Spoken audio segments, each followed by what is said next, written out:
سلام دوستان عزیز، حالتون چطور آقا؟ خیلی خوش اومد به کانال رد دیلر.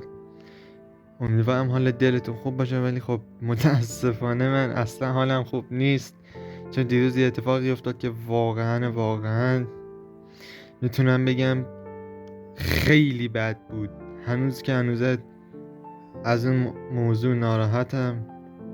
و خب همونطور که می‌بینید اگه اکانت تغییر کردم، مثلا کاراکتر میتی کوین چیزا نداره، متاسفانه دیروز اکانتم ازم دزدیدن، یا همون به قول معروف تبر کردن و خب اکانت ازم دزدیدن.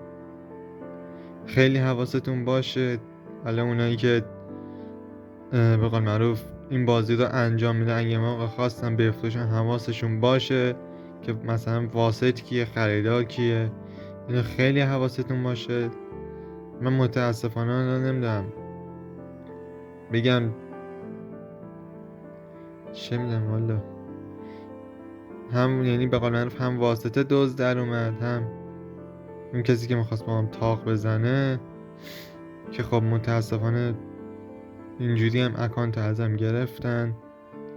خب هنوز که هنوزه سر این موضوع ناراحتم و خب ممکنه که فعلا استریم نتونم بذارم تا یه حالا به قول معروف یه اکانت جور بشه و دیگه چه میدونم وسایل که مثلا برای ادیت باشه اون جور بشه.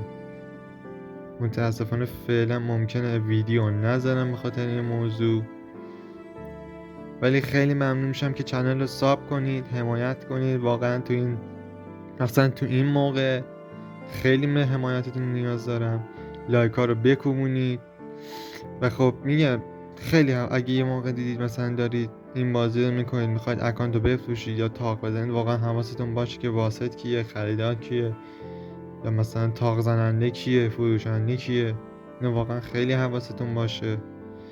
و خب نمیدونم، جامعه انقدر بد شده که نمیتونی به هیچکی دیگه اعتماد کنی.